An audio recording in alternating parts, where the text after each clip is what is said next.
मुल्क की तरह जैकोबाद में भी लॉकडाउन को नाफिज होती है। एक हफ्ते से ऊपर का अरसा गुजरा, लेकिन अच्छी बात है इस हवाले से शेर अली बाबा सबागड़ी मोहल्ला जैकोबाद वेस्ट में मौजूद हो। यहाँ की लावाकीन से बात करते हैं कि इस हवाले से उन्हें किन किन मुश्किलात का सामना है। आइए उनसे बात करते हैं उनकी ज़बानी। पास कोई नहीं आया है, इधर जो भी नमाजें जीत के गए हैं हमारे से पूछने भी नहीं थे। हमारा सारा महिला है, गरीब तबका है। आप आके देखो फिर आपको पता होगा कि गरीब तबका है या नहीं। इधर मजदूर है, रोज़ाना 200-300 कमाने वाले।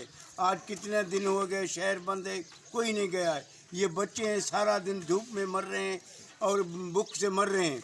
इधर कोई आता नहीं। हमारा पाड़े में कोई भी पूछने का नहीं रहता है। एक एजाज खान को हम अपील करते हैं और अपने निसार खान को अपील करते हैं और उसके यासीन खान को अपील करते हैं कि हमारी आके मुश्किलात है आसान करें। हमको यही मुताबला। भाईजान हम रोज़ कमाने रोज़ खाने वाले हैं। बाहर निकलते हैं तो पुलिस को मारती है, घर में आते हैं तो भूख मरते हैं। इधर रहने वाले हैं जो है ये कोरोना वायरस के बारे में हम लोग कुछ कहना चाहते हैं। तो बड़ा मेहरबानी करा हम लोगों से तावन करें, क्योंकि ये कोरोना वायरस के बहाने से जो ये लॉकडाउन हो गया है तो ये मजदूर तबका ज़्यादा उनको नुकसान होता है।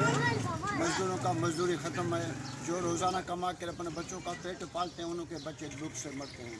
तो गवर्नमेंट की तरफ लावाकीन के मुतालबे आप लोगों ने सुने। इनका कहना है कि एक तो लॉकडाउन को हफ्ते से ऊपर का अरसा गुजर गया, खाने को कुछ नहीं है, कारोबार बंद है। जो मजदूर तबका है वो घर पे फाका कशी पर मजबूर है। इन्होंने अपने हद के जो MNA MPs हजरात हैं, DC साहिबान हैं, उनको अर्ज़ किया है कि खुदारा नोटिस लेकर इनकी परेशानी ख़त्म की जाए ताकि ये अपने बच्चों का गुजर सफ़र कर सकें। कैमरामैन सनाउल्लाह जतुई के साथ अब्दुल गफूर, गब्बोल मीडिया, जैकोबाद।